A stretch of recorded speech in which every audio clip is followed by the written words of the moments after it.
बच्चों अब आते हैं स्पॉन्टेनियस प्रोसेस पे। स्पॉन्टेनियस प्रोसेस क्या होता है? जो अपने आप हो जाए under given set of conditions.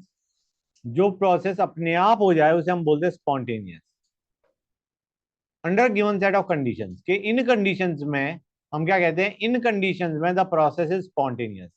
मतलब इन कंडीशंस में the process occurs on its own, या reaction is spontaneous, reaction occurs on its own under a given set of conditions. ठीक है ना? कि इन कंडीशंस में अगर तुम रिएक्टेंट को रखोगे तो वो अपने आप कंबाइन करके प्रोडक्ट बना दे। क्लियर है गाइस? गुड। जैसे स्पॉन्टेनियस प्रोसेस में शुगर प्लस वाटर, अपने आप it will give us solution. Obvious सी बात है कि तुम उसे मिक्स कर दोगे तो रेट फास्ट हो जाएगा, लेकिन अदरवाइज भी डिसोल्यूशन हो जाएगा। ठीक है ना बच्चों? दूसरा,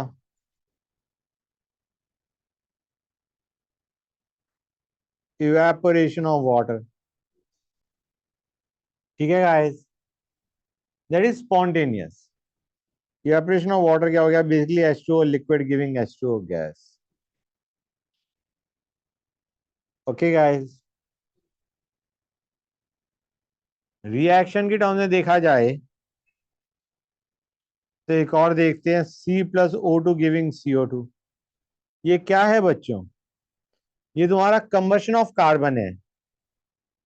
एक बार तुमने जला दिया, मतलब जलाना शुरू कर दिया, उसका बाद इट इज स्पॉन्टेनियस, पूरा जल के खत्म होएगा।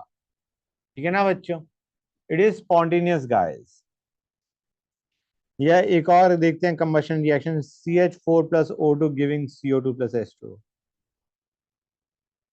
Now these reactions are spontaneous.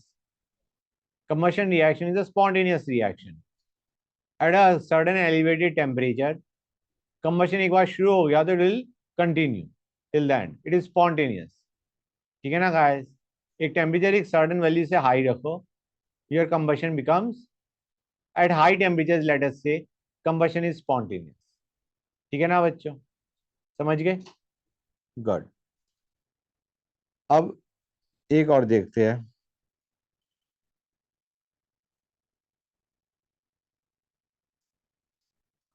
अगर सफिशिएंटली हाई टेम्परेचर रखोगे तो decomposition of CaCO3 into CONCO2 is also spontaneous. ठीक है गाइस? क्लियर है यहां तक? कोई डाउट किसी बच्चे का? गुड। तो स्पॉन्टेनिटी के लिए ज्यादातर तुम्हारा क्राइटेरिया क्या होता है? स्पॉन्टेनिटी के लिए एक क्राइटेरिया, हमें कैसे पता चलेगा कोई रिएक्शन कोई प्रोसेस स्पॉन्टेनियस है? सबसे पहला तरीका होता है डेल्टा एच नेगेटिव। अगर डेल्टा एच नेगेटिव है तो चांसेस हैं कि वो स्पॉन्टेनियस है, चांसेस हैं कि वो रिएक्शन स्पॉन्टेनियस है। अगर डेल्टा एच नेगेटिव है तो डेल्टा एच नेगेटिव का मतलब heat is release. Heat release मतलब प्रोडक्ट ज्यादा स्टेबल है। प्रोडक्ट ज्यादा स्टेबल है तो वो बनना चाहेगा ना बच्चों। रिएक्टेंट गिविंग प्रोडक्ट में डेल्टा एच नेगेटिव का मतलब है product is more stable then reactant. That basically means product बनना चाह रहा है। ठीक है ना? एक स्टेबल की डायरेक्शन में जाती है रिएक्शन। अगर प्रोडक्ट ज्यादा स्टेबल है तो रिएक्शन प्रोडक्ट बनाना चाहेगी और हम कहेंगे that the reaction is spontaneous. समझ में आया नहीं आया? तो delta H is one factor which decide the spontaneity of reaction. जैसे कंबशन रिएक्शन है, दे आर एक्सोथर्मिक। ठीक है ना बच्चों?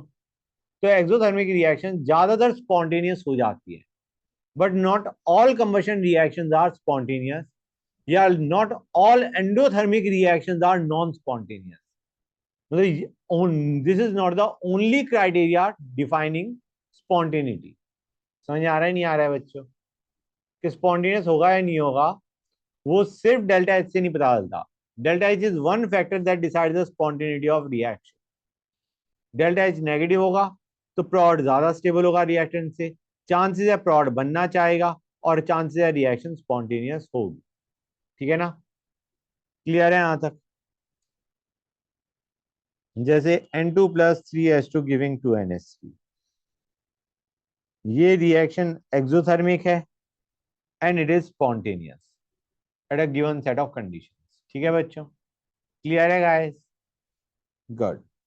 लेकिन जरूरी नहीं है कि सिर्फ तुम्हारा एक्सोथर्मिक रिएक्शन भी स्पॉन्टेनियस है, एंडोथर्मिक रिएक्शन भी स्पॉन्टेनियस हो जाती है। जैसे मैंने अभी ऊपर रिएक्शन ली थी वाली, दिस इज एंडोथर्मिक, इसमें तो तुम्हें हीट सप्लाई करनी पड़ रही है, हाँ है ना, you are heating it and it is decomposing. ठीक है ना बच्चों? तो आइडिया जरूरी नहीं है कि एंडोथर्मिक रिएक्शन नॉन स्पॉन्टेनियस हो, वो भी स्पॉन्टेनियस हो सकती है। ठीक है ना guys, under given set of condition. तो दूसरा क्राइटेरिया क्या है फॉर स्पॉन्टेनिटी, मतलब दूसरा फैक्टर क्या है जो स्पॉन्टेनिटी को डिसाइड कर रहा होता है, उसको अभी देखते हैं। पहले मैं बता दूं, ये तो था हमारा डेल्टा एच नेगेटिव।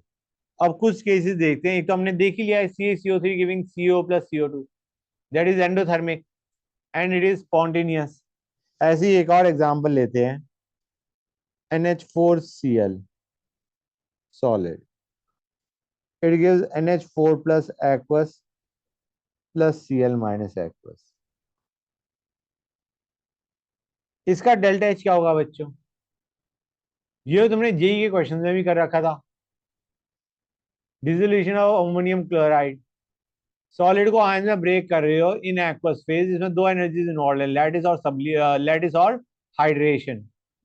लैटिस ज्यादा होती है हाइड्रेशन से, ओवरऑल तुम्हारा डेल्टा एच पॉजिटिव आ रहा होता है, हाँ है ना। पहले लैटिस तोड़ोगे फिर आयन हाइड्रेट होंगे, दो एनर्जीज इन्वॉल्व है, lattice and hydration. Overall delta H positive आ रहा होता है because lattice is greater than hydration, but still this reaction is spontaneous. ठीक है ना बच्चों? क्लियर है गाइस? एक और केस लेते हैं, HgO solid giving Hg liquid plus half O2 gas. ये भी endothermic and it is spontaneous. ठीक है ना गाइस?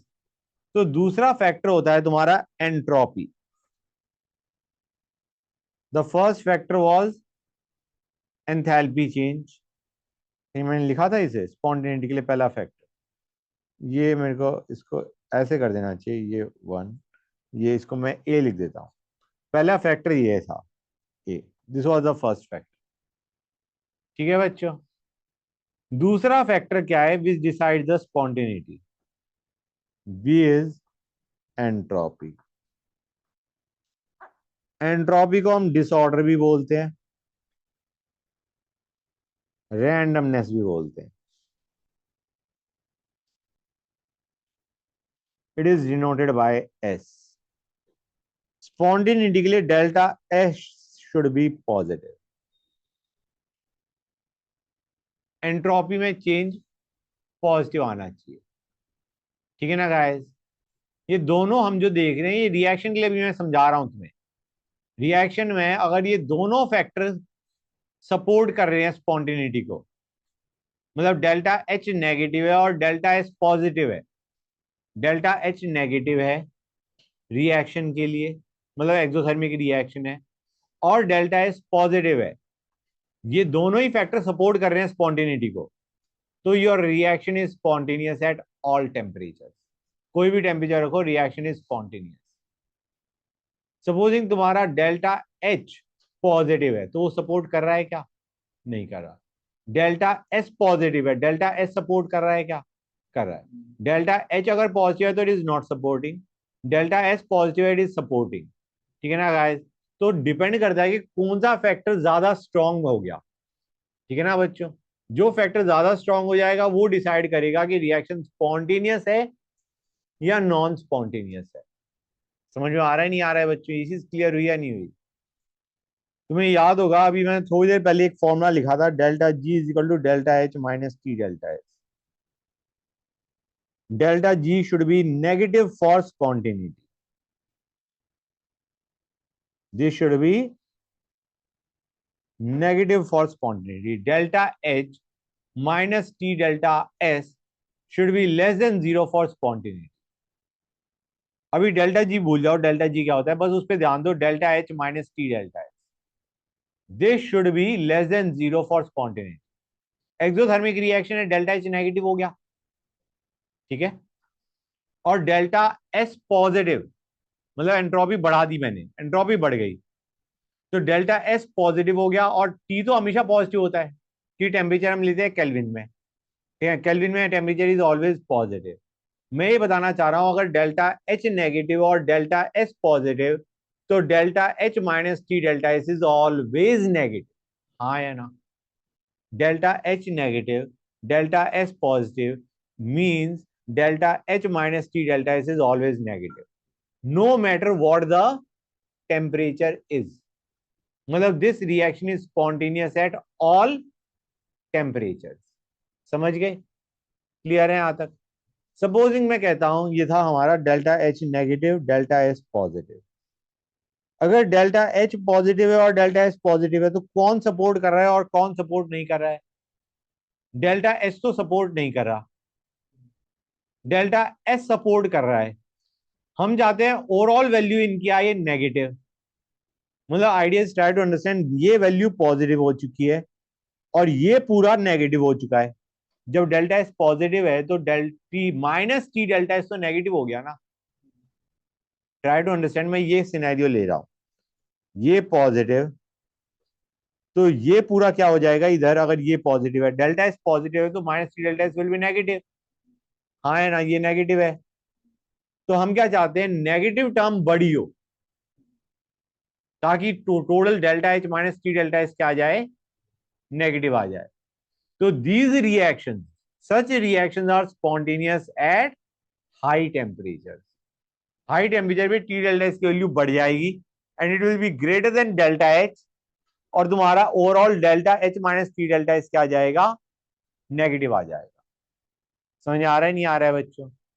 तो सच रिएक्शन जिनमें डेल्टा एच भी पॉजिटिव है, डेल्टा एस भी पॉजिटिव है, they are spontaneous at high temperature.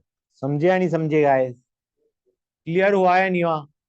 These are spontaneous at all temperature.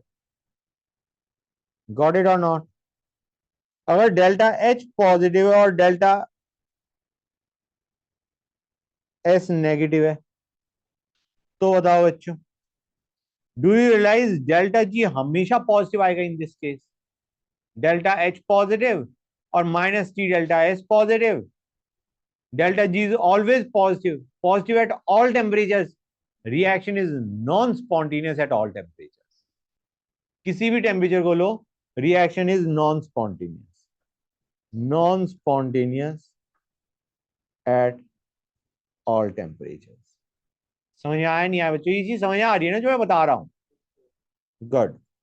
और अगर ये पॉजिटिव नेगेटिव है और ये नेगेटिव है, तो बच्चों डू यू रियलाइज ये तो सपोर्ट कर रहा है और ये सपोर्ट नहीं कर रहा है, तो जो नॉन सपोर्टिंग है उसे छोटा कर दो। It is spontaneous at low temperature, temperature low होगा तो जो नॉन सपोर्टिंग फैक्टर है टी डेल्टा एस यहाँ पे, वो छोटा हो जाएगा। तो such reactions are spontaneous at low temperature. कुछ क्लियर हुआ नहीं हुआ? थोड़ा बहुत आइडिया मिल गया होगा how delta H minus T delta S is telling us about spontaneity. ठीक है बच्चों? डेल्टा एच और डेल्टा एस पे ऐसे डिपेंड कर रहा होगा, जैसे डेल्टा एच और डेल्टा एस रिएक्शन का दे रखा है, तो this is what you have. Delta H reaction कैसे निकलता है, हेस लॉ से, जैसे तुम निकालते आ रहे हो, या बॉन्ड एनर्जी से। डेल्टा एस रिएक्शन भी उसी पैटर्न पे निकलता है, entropy of products minus entropy of reactants. जैसे हेस लॉ में करते हो ना, enthalpy of products minus enthalpy of reactants, तो एंट्रोपी चेंज के लिए भी तुम वैसे निकालते हो, entropy of products minus entropy of reactants. Clear to everybody और नॉट? गुड। मतलब यहाँ पे हम ये जो ले रहे हैं, this is delta H for reaction and delta S for reaction guys. Clear हुआ है नहीं हुआ? Clear to everybody? That's good. तो हमारे दो फैक्टर थे, delta H and delta S, which decide the spontaneity of reaction और for that matter a process. तो ये जो एंट्रोपी है, एंट्रोपी की बात करते हैं, entropy is important. Entropy is a state function, not path, state function. And it is a extensive property. Extensive मतलब it depends on the amount of substance taken. It depends on the amount of substance taken. एक mole हो गया entropy कुछ होगी, 2 मोल हो गया entropy ज्यादा होगी. Depends on the amount of substance. More is the substance, more is the entropy. अब डेल्टा एस ऑफ सिस्टम को हम क्या लिख सकते हैं? Entropy finally minus entropy initially लिख सकता हूँ, नहीं लिख सकता हूँ बेटा? एंट्रोपी चेंज ऑफ सिस्टम को क्या लिख सकते हैं? Entropy finally minus entropy initially. Right. अब यही चीज अगर मैं रिएक्शन के लिए लगाऊंगा तो it will B entropy finally is entropy of products and entropy initially is entropy of reactants. बच्चों हाँ है ना? क्लियर है गाइस? ये डेल्टा एस फॉर रिएक्शन बता रहा हूं मैं तुम्हें. जैसे enthalpy of products minus enthalpy of reactants होता है, वैसे entropy of products minus entropy of reactants. एक चीज मैं और बता दूं, बाद में तो बताऊंगा ही. जैसे enthalpy of elements in standard state is zero. हाँ है ना? एंट्रोपी किसी की जीरो नहीं हुई. एंट्रोपी हर एक की तुम्हें क्वेश्चन में दी होनी चाहिए, क्योंकि entropy of elements in their standard state is not zero. Every substance has got some entropy, non zero entropy. ठीक है ना बच्चों? क्लियर?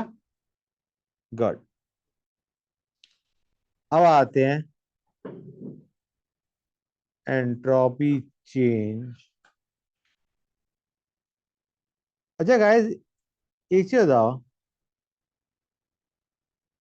यार, हमने इतनी बुरा वो पढ़ लिया कि डेल्टा एच और डेल्टा एस के ऊपर कैसे डिपेंडेंट है. मुझे ये बताओ बच्चों, how will you find out just by looking at the reaction, just by looking at the reaction, कि इसका डेल्टा एस पॉजिटिव होगा या नेगेटिव होगा? या तो उनकी वैल्यूज दे रखी हो, एंट्रोपी ऑफ प्रोडक्ट्स रिएक्टेंट, जिसे तुम निकाल सको कि entropy change during reaction is this. ठीक है ना गाइस? उसके लिए भी अगर एंट्रोपी चेंज की एग्जैक्ट वैल्यू पूछी गई है कि +20 +30 वैल्यू पूछी गई है, तो उसके लिए तुम क्या करोगे बच्चों? You will be given the entropy of reactants and products, and entropy of products minus reactant से तुम एंट्रोपी चेंज निकाल लोगे. समझ में आया नहीं आया? मतलब अगर तुम्हें एंट्रोपी चेंज निकालना है तो वो तुम्हें एंट्रोपी रिएक्टेंट की और प्रोडक्ट की देंगे. लेकिन जस्ट अगर तुम्हें साइन चाहिए कि पॉजिटिव है या नेगेटिव है, you don't need the value, you just need the sign. तो just by looking at the reaction you can identify कि इसका एंट्रोपी चेंज पॉजिटिव होगा या नेगेटिव होगा.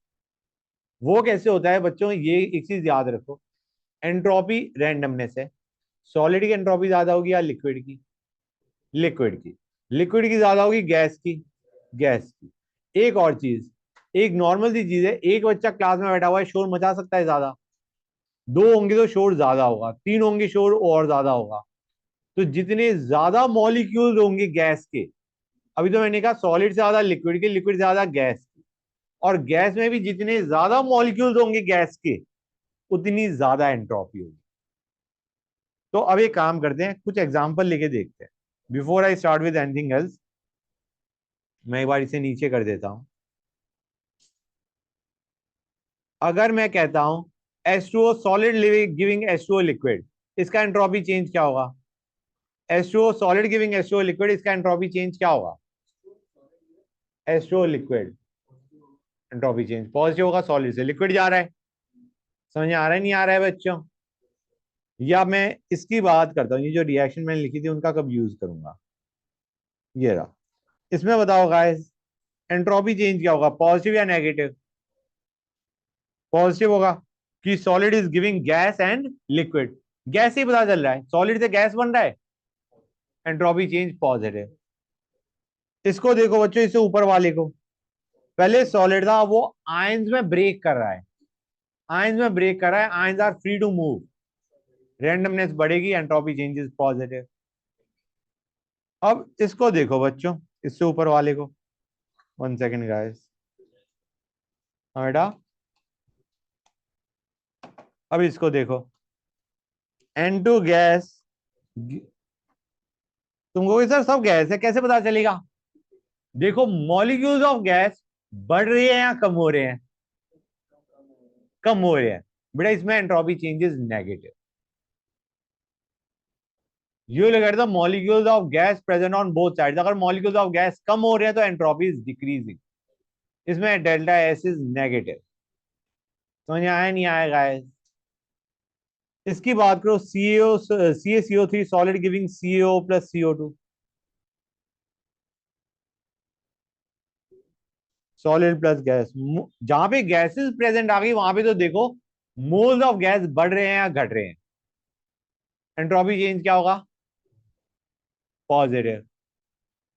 इसमें देखो गाइस, बैलेंस करना पड़ेगा, बैलेंस करे बिना काम नहीं चलेगा।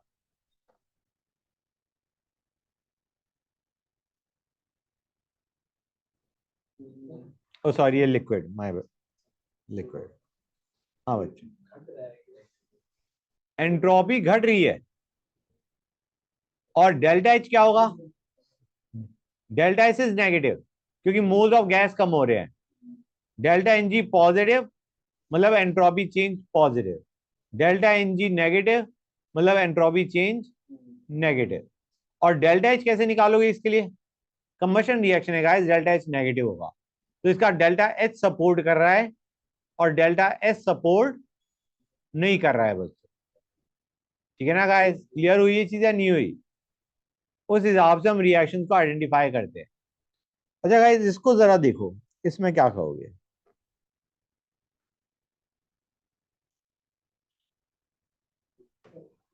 इसमें entropy change will almost be zero.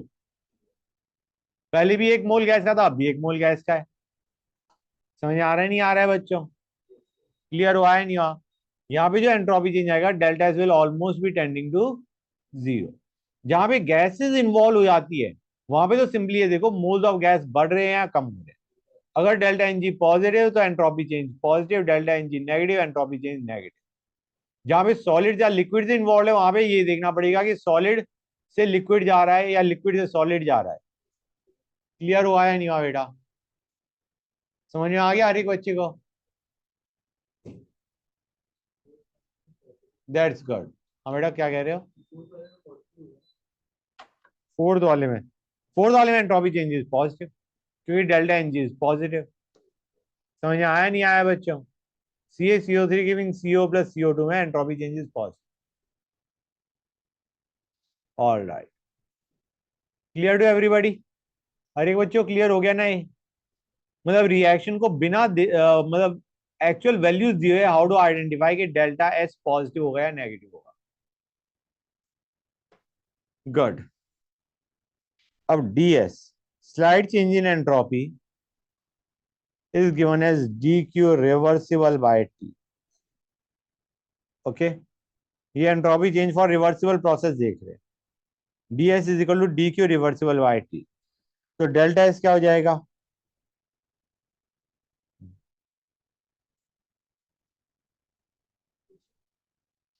अब DQ को क्या लिख सकता हूं मैं?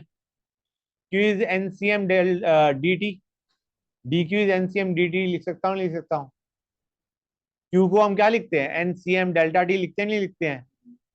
कि N मोल्स का जिसकी हीट कैपेसिटी CM को डेल्टा T से रेज कर दिया। हाँ है ना? तो यहाँ पे क्या आ जाएगा? DQ will be NCM DT by T। Clear है गाइस? क्लियर टू एवरीबॉडी और नॉट? ये बन जाएगा। And if T is constant, अगर T कांस्टेंट है तो बेटा ये बाहर आ जाएगा और DQ का इंटीग्रल क्या हो जाएगा? Q बच्चों। अगर टेम्परेचर कांस्टेंट है it becomes Q reversible by T। Clear और नॉट? नो, कोई बात नहीं, बियर विद इट। समझिए गाइस, अभी आएगा ये फॉर्मूला, अभी आगे बनेगा। अभी बस बेसिक आइडिया बता दिया कि DS is defined as DQ by T। DQ को हम लिख सकते हैं NCM DT। DQ equal to NCM DT, ये तो पता होगा, ये तो आइडेंटिफाई कर सकते हो। गुड। और अगर टेम्परेचर कांस्टेंट है तो T बाहर आ जाएगा, you will get delta S is equal to Q by T। Clear है? गुड। अब आते हैं B, if process is irreversible. हाँ बेटा, क्या बी होगा ना, ये ए था, ये बी है। इफ प्रोसेस इज इरिवर्सिबल,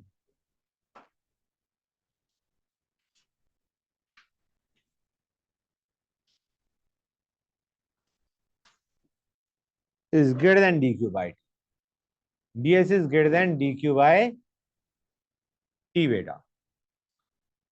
मतलब रिवर्सिबल प्रोसेस के लिए हम एंट्रोपी चेंज निकालते हैं, रिवर्सिबल प्रोसेस के लिए एंट्रोपी चेंज निकाला जाता है, रिवर्सिबल प्रोसेस के लिए एंट्रोपी चेंज इज डिफाइंड। ठीक है बच्चों, ये बात अलग है कि हम कहते हैं entropy is a state function. तो तुम रिवर्सिबली करो, इरिवर्सिबली करो, एंट्रोपी चेंज फॉर सिस्टम तो वही रहेगा, क्योंकि इनिशियल स्टेट भी वही रखी तुमने, फाइनल स्टेट भी मतलब जो भी रखनी है, जो भी आएगी, तुम रिवर्सिबली वो इनिशियल से फाइनल स्टेट जाओ या इरिवर्सिबली जाओ, तुम्हारा entropy change will be same for system, हाँ है ना, क्योंकि इनिशियल स्टेट कुछ है, फाइनल स्टेट कुछ और है। लेकिन आइडिया इज जो एंट्रोपी चेंज डिफाइंड होता है, that is defined for a reversible process. ये जो फॉर्मूला है D Q by T, this is for reversible, for irreversible D S is greater than D Q by T. Clear है guys? Just remember it as a fact. Okay, good. कि जो entropy change हम निकाल रहे होते हैं वो reversible process के लिए निकाल लगाते हैं, से निकालते हैं। ये बात अलग है, इरिवर्सिबल के लिए भी सिस्टम की जो एंट्रोपी चेंज आएगी वो वही आएगी, क्योंकि तुम एक सर्टेन फिक्स्ड इनिशियल स्टेट से फाइनल स्टेट पे जा रहे हो, और क्योंकि वो स्टेट फंक्शन है तो तुम रिवर्सिबली जाओ, इरिवर्सिबली जाओ, delta S will be same for the system. Clear है गाइस? गुड। तो इरिवर्सिबल में वैसे D S is greater than D Q by T. अब आते हैं नोट। तो हम प्रोसेस रिवर्सिबल प्रोसेस कंसीडर करके डेल्टा एस ऑफ सिस्टम निकाल रहे होंगे। ठीक है गाइस? और सिस्टम का सेम रहेगा चाहे रिवर्सिबल हो इरिवर्सिबल हो। ठीक है गाइस? हम जो formula delta S of system निकालेंगे वो इसको यूज करके निकालेंगे रिवर्सिबल के लिए। ये बात अलग है, रिवर्सिबल हो या इरिवर्सिबल हो, delta S of system will remain same. Clear है गाइस? गुड। तो पहली चीज, इफ हीट इज एब्जॉर्ब, अगर हीट एब्जॉर्ब होती है तो एंट्रोपी क्या होती है बच्चों? बढ़ेगी, हाँ है ना? हीट एब्जॉर्ब करेगा तो entropy will increase, delta S is positive. अगर टेम्परेचर बढ़ाते हो, temperature of system is increase, entropy क्या होगी बच्चों?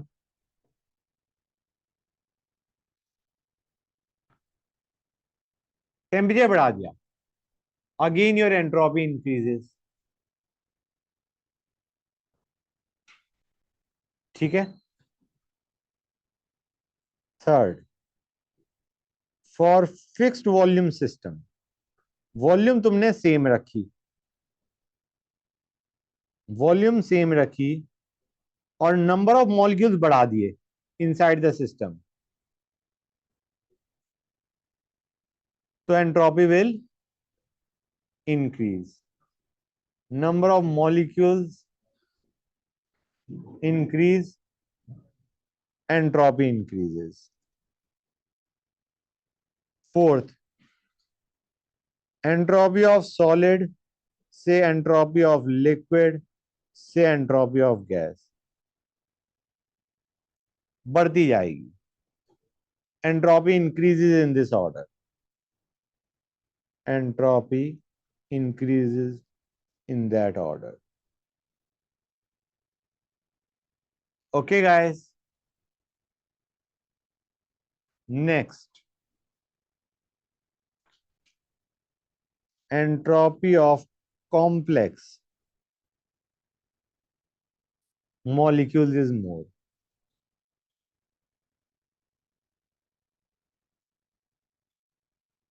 कॉम्प्लेक्स मतलब containing more number of atoms, जैसे entropy of C3H8 is more than entropy of C2H6। Next, entropy of ionic solids increases with decrease in attraction. अगर attraction कम है ions के बीच में तो उनकी एंट्रोपी बढ़ जाएगी, हाँ है ना। अगर आयंस के बीच की इंटरेक्शन कम है, अट्रैक्शन कम है, तो they can easily move around in the sense vibrate along there mean position. समझ आ रहा है नहीं आ रहा है बच्चों? तो आइडिया बीइंग कि जितनी अट्रैक्शन कम होगी उतनी तुम्हारी एंट्रोपी ज्यादा होगी। तो मुझे जरा बताओ गाइस, यहां तक समझ गए? अच्छा, अट्रैक्शन को कैसे हमें आइडेंटिफाई कर सकते हैं? Through lattice energy. Lattice energy जितनी ज्यादा उतनी ज्यादा अट्रैक्शन, हाँ है ना। मतलब अट्रैक्शन किससे इंडिकेट होती है? From lattice energy. ठीक है ना गाइस? क्लियर है यहां तक? मतलब अगर अट्रैक्शन ज्यादा होगी तो लैटिस एनर्जी क्या होगी? ज्यादा होगी। That's good. तो मुझे बताओ, एमजीओ और एनएफ में एंट्रोपी ज्यादा किसकी है?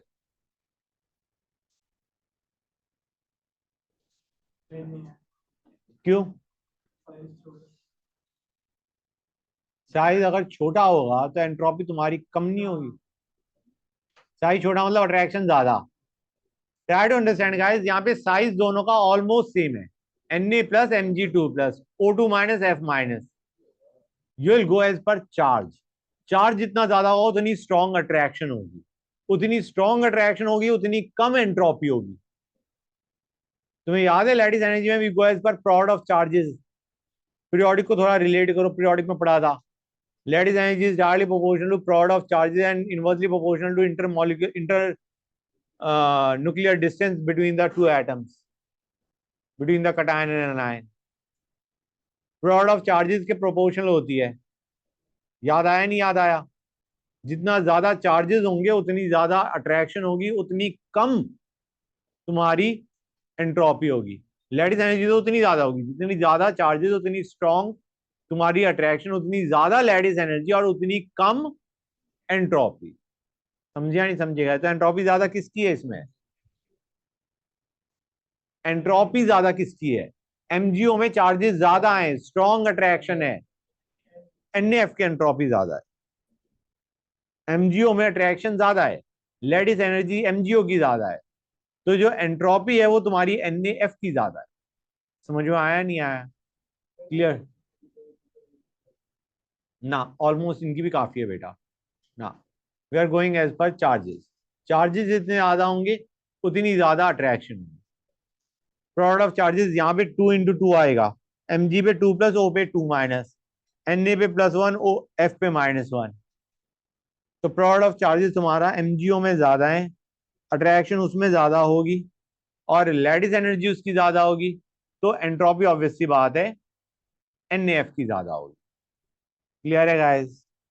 7, entropy of harder substance is less than entropy of softer substance. Okay, मतलब डायमंड की एंट्रोपी कम होगी, ग्रेफाइट की एंट्रोपी ज्यादा होगी। हार्डर सब्सटेंस की एंट्रोपी कम होती है, सॉफ्टवेयर सब्सटेंस की एंट्रोपी ज्यादा होती है। अब रिमेंबर गाइस, जो तुम्हारा फर्स्ट लॉ ऑफ थर्मोडायनेमिक्स है,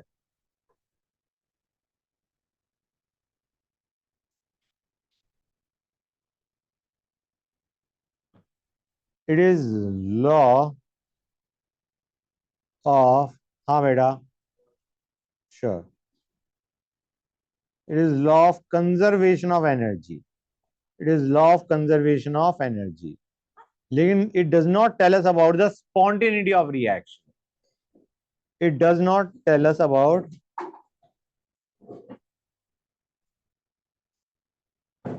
एनीथिंग अबाउट स्पॉन्टेनिटी। स्पॉन्टेनिटी के बारे में नहीं बताता ये। इसकी बात कंजर्वेशन ऑफ एनर्जी की तो बात करता है, but it does not tell us about the direction of flow of energy. या it does not tell us about spontaneity, कि कौन सा स्पॉन्टेनियस होगा कौन सा नॉन स्पॉन्टेनियस होगा, उसके बारे में it does not give us any information. This law does not tell us about the spontaneity of reaction या प्रोसेस। क्लियर है गाइस? तो स्पॉन्टेनिटी के लिए तुम देखो गाइस, डेल्टा एस टोटल की बात करते हैं। Let us talk about delta S total. Delta S total is delta S universe भी बोल देते हैं इसे। It can be written as delta S of system plus delta S of surrounding. Okay guys, we can write it down as delta S of system plus delta S of surrounding. For a process या reaction to be spontaneous, for a process or reaction to be spontaneous, delta S total should be greater than 0. Remember that. Clear है बच्चों? For a process or reaction to be spontaneous, delta S total should be greater than 0. ठीक है guys? Clear to everybody or not? Good. अब ये spontaneous को जैसे process के terms में देखा जाए तो हम क्या कहेंगे? भाई अंदर प्रेशर कुछ है, बाहर प्रेशर कुछ और है। When I mean by process to be spontaneous, अगर तुम्हारा ये लिया तुमने, तो एक्सपेंशन स्पॉन्टेनियस होगा या नहीं होगा? अगर अंदर का प्रेशर बाहर के प्रेशर से ज्यादा है तो इज एक्सपेंशन स्पॉन्टेनियस और not? It is spontaneous. Expansion is spontaneous, अंदर का प्रेशर ज्यादा है बाहर का कम है, तो इन this case expansion is spontaneous. अगर बाहर का प्रेशर ज्यादा है अंदर का प्रेशर कम है, कॉन्ट्रैक्शन इज स्पॉन्टेनियस। स्पॉन्टेनियस के लिए एक और टर्म भी होती है हमारे पास, इरिवर्सिबल। इसको हम क्या बोलते हैं? We also call it irreversible guys. It is irreversible. Spontaneous के लिए we got another term irreversible. ठीक है? अब जब एक्सपेंशन रुकेगा, व्हेन एक्सपेंशन स्टॉप्स, उस वक्त क्या हो चुका है? अंदर का प्रेशर और बाहर का प्रेशर सेम है, system is in equilibrium. Equilibrium में है या नहीं? बोलो guys. System is in equilibrium. Clear है? ना एक्सपेंशन हो रहा उस पॉइंट में, ना कॉन्ट्रैक्शन हो रहा, रुक चुका है। तो उस वक्त क्या होता है बच्चों? System is in equilibrium. Guys आवाज नहीं please. At that time, at that point, delta S total becomes equal to 0। At equilibrium delta S total is equal to 0। Clear है या नहीं बच्चों? भाई देखो ऐसे समझो कि तुम्हारा जब एक प्रोसेस या रिएक्शन स्पॉन्टेनियस है, उस वक्त delta S total should be greater then 0। जब तक डेल्टा एस टोटल एक पर्टिकुलर फ्लो में ग्रेटर देन 0 आ रहा है, दैट प्रोसेस या रिएक्शन इज स्पॉन्टेनियस। एक तरीके से हम एंट्रोपी बढ़ाते जा रहे हैं, एंट्रोपी ऑफ यूनिवर्स बढ़ता जा रहा है। जब तक बढ़ता जाएगा तब तक वो प्रोसेस या रिएक्शन स्पॉन्टेनियस होगा। एक पॉइंट पे एंट्रोपी पहुंच गई मैक्सिमम, अब उससे ज्यादा एंट्रोपी नहीं बढ़ रही, तो उस पॉइंट पे आ जाएगा इक्विलिब्रियम। कि अब तुम किसी भी डायरेक्शन में जाओ, फॉरवर्ड जाओ या बैकवर्ड जाओ, एंट्रोपी में डिक्रीज ही आना है, तो एंट्रोपी मैक्सिमम पे जाके रुक जाएगी। ना फॉरवर्ड डायरेक्शन फेवर्ड होगी ना बैकवर्ड डायरेक्शन फेवर्ड होगी। समझ में आ रहा है नहीं आ रहा है बच्चों? जैसे पहले तुम्हारा प्रेशर अंदर का ज्यादा था बाहर का कम था, तो एक्सपेंशन वॉज स्पॉन्टेनियस, के फटाफट एक्सपेंशन होता जा रहा है। एक पॉइंट पे इक्विलिब्रियम आ गया। इक्विलिब्रियम मतलब अब ना फॉरवर्ड स्पॉन्टेनियस ना बैकवर्ड स्पॉन्टेनियस, मतलब एक तरीके से अब एंट्रोपी मैक्सिमम रीच कर चुकी है। अब तुम किसी भी डायरेक्शन में जाओगे, that will result in it will B non spontaneous. समझ में आ रहा है नहीं आ रहा है बच्चों? तो उस पॉइंट पे एंट्रोपी मैक्सिमम रीच कर चुकी है। समझ में आ रहा है नहीं आ रहा है गाइस? अब delta S total eight that point is zero. Clear है? गुड। अब रिवर्सिबल प्रोसेस में क्या होता है यार? रिवर्सिबल प्रोसेस का तो मतलब ही ये होता है कि system and surrounding are almost in equilibrium. Reversible process में हम क्या कहते हैं? System and surrounding are almost in equilibrium.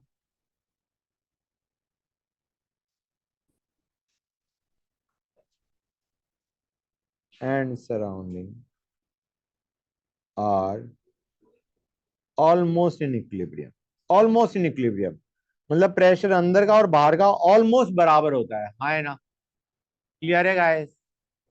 तो एक तरीके से हम ये कह सकते हैं रिवर्सिबल प्रोसेस के अंदर delta S total is equal to zero, क्योंकि almost they are in equilibrium.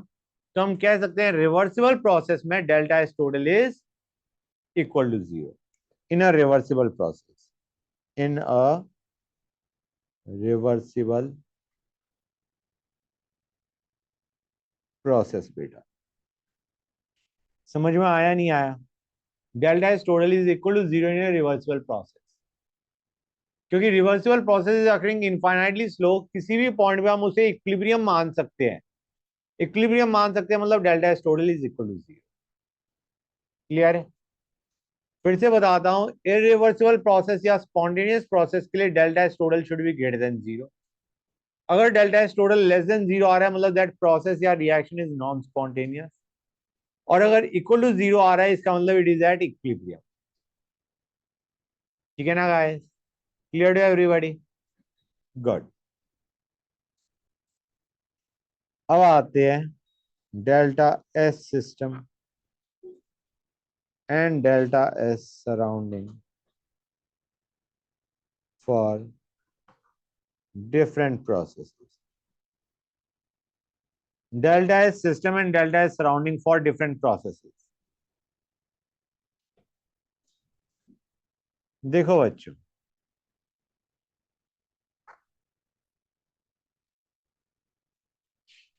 ये था हमारा डी क्यू बाई टी। हाँ है ना? अब मैं लिख सकता हूं D Q plus D W equal to D U. हाँ है ना? और डी डब्ल्यू क्या होता है? Minus P D V. तो D Q can be written as D U plus P D V. हाँ है ना? बोलो गाइस। तो यहाँ पे I can write down delta S of system can be written as P D V plus D U by T. हाँ है ना? बोलो। क्लियर है? डी यू को मैं क्या लिख सकता हूं? N C V D T. हाँ है ना? और पी बाई टी को क्या लिख सकता हूं? N R by V. तो ये बन गया N R by V D V plus D U को लिख दिया N C V D T by T. Clear है गाइस? डी यू को लिख दिया N C V D T और पी बाई टी को लिख दिया N R by V. P V को एन आर डी होता है ना बच्चों? यहां से हमारा फॉर्मूला निकल के आता है N C V L N T two by T one plus N R L N V two by V one. This is delta S for a process, guys. This is delta S for a process. समझ में आया नहीं आया? ये होता है delta S for a process. Reversible process हमने किया है and this is delta S for the process बच्चे। ठीक है गाइस? Clear to everybody? ये एक जनरल फॉर्मूला हो गया delta S for a process के लिए। Now what is delta S for surrounding? ये तो सिस्टम हो गया। प्रोसेस मतलब एक सिस्टम की बात कर रहे हैं। सिस्टम जिसमें टेम्परेचर चेंज होगी T1 से T2 गया और वॉल्यूम चेंज होगी V1 से V2 गई। ठीक है गाइस? क्लियर है यहां तक? This is delta S for a process या delta S for a system. Fine. What is delta S of surrounding? It will be D Q of surrounding by T. हाँ है ना। अब क्यू ऑफ सराउंडिंग तो constant होता है, temperature of surround, sorry Q of surrounding बोल दिया था मैंने। टी ऑफ सराउंडिंग तो कांस्टेंट है, सराउंडिंग इज वेरी लार्ज, उसका टेम्परेचर चेंज ही नहीं होता, तो टी को बाहर ले आओ, तो ये क्या बन जाएगा, Q of surrounding by T बन जाएगा, नहीं बन जाएगा। जैसे ही टी को बाहर लेके गए, डी क्यू का इंटीग्रल क्या बन गया, क्यू। अब क्यू ऑफ सराउंडिंग को ध्यान से देखो गाइस, हम कह रहे हैं सिस्टम ने सपोजिंग हीट रिलीज करी, तो सराउंडिंग ने वही हीट एब्जॉर्ब करी या नहीं करी। मतलब सिस्टम के लिए अगर -10 किलो जूल है, तो सराउंडिंग के लिए वो +10 होगा। मतलब मैं क्यू सराउंडिंग को लिख सकता हूँ या नहीं लिख सकता हूँ, minus Q of system by T. बोलो गाइस, क्लियर टू एवरीबॉडी और नॉट? That's good. तो हमारा ये डेल्टा एस फॉर प्रोसेस था, सिस्टम बेसिकली। और डेल्टा एस फॉर सराउंडिंग का भी मैंने तुम्हें फॉर्मूला बता दिया, ठीक है ना बच्चों? किसी बच्चों को डाउट यहां तक? ये फॉर्मूले, अब ये फॉर्मूला बहुत इंपॉर्टेंट है, इसी फॉर्मूले को भी हम यूज करके विल डिराइव लॉट ऑफ फॉर्मूले, मतलब फॉर स्पेसिफिक प्रोसेसेस। जैसे सपोजिंग हमारा आइसोथर्मल है, तो टी कांस्टेंट हो गया, ये जीरो हो जाएगा।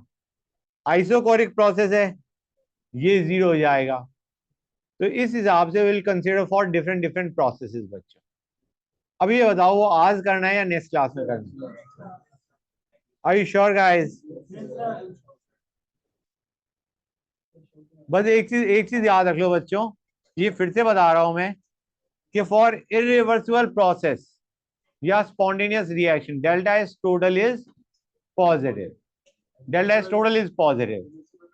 और रिवर्सिबल में इट इज जीरो, या इक्विलिब्रियम पे it is zero, delta S total is zero. और अगर किसी डायरेक्शन में डेल्टा एस नेगेटिव आ रहा है total, that means that is non spontaneous. ठीक है guys? Clear to everybody? Good.